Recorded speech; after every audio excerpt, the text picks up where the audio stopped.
Now remember, I said last night, and I'll tell you again, beware of, he told Ephesus, coasting. That was the biggest church, the most successful church, the most powerful church. They were teaching the Bible. They were examining. Read chapter 2. They were examining people's doctrines. They were doing all that. But they were going through the motions, no longer passionate for Jesus like we used to be. You know, someone asked me, they said, you mentioned last night, my wife asked me to ask you, what do you mean by dating? I said, I'll tell you what I mean by dating. I still date Bonnie. When I met Bonnie in 1983, she was a first grade teacher at Bob Jones University, and I was an administrator and a grad student in the seminary, and I had very little time, but on my lunch hour, I would drive my great big 1970 Caprice, a boat, very slowly in a circle around the elementary school where she taught, and these little narrow windows, I would drive real slowly, and if I went slow enough before the security guards, and they called the police, I would catch sight of Bonnie teaching her first graders. And I would eat my lunch all the way around the building, and then I'd stop eating and drive, hoping not to hit anything, because I couldn't take my eyes off the window, hoping to catch sight of Bonnie. You see, when you're dating, you never get enough time seeing, communicating with, expressing your love toward, longing to be with the one you love. And then you get married. And it all changes.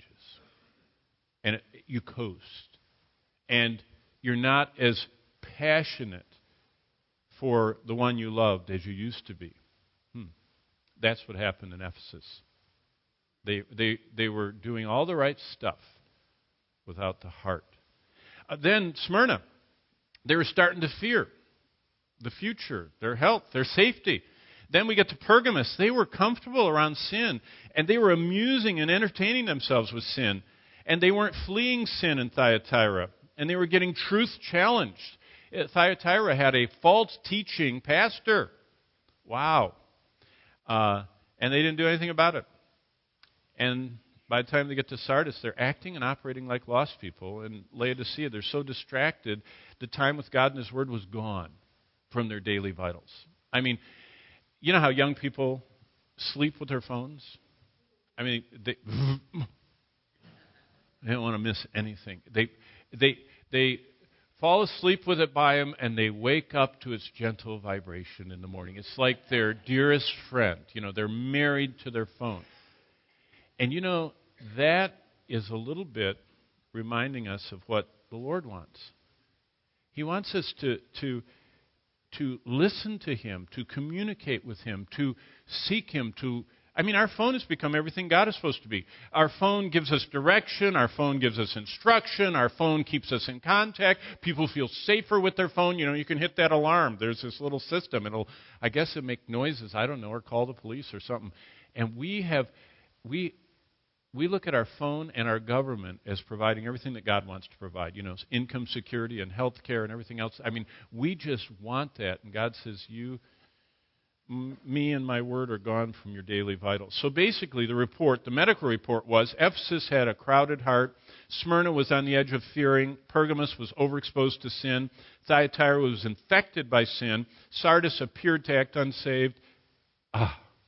Sunday morning, we're going to cover Philadelphia, Lord willing, if we're still all here. They're the church that Jesus went like this. Whoa, keep it up. Don't change anything. You guys got it. That's the message to Philadelphia. Clean bill of health. And by the way, the whole letter is built around 4 things Jesus said. He says them right up front. He said, this is why you guys are on target.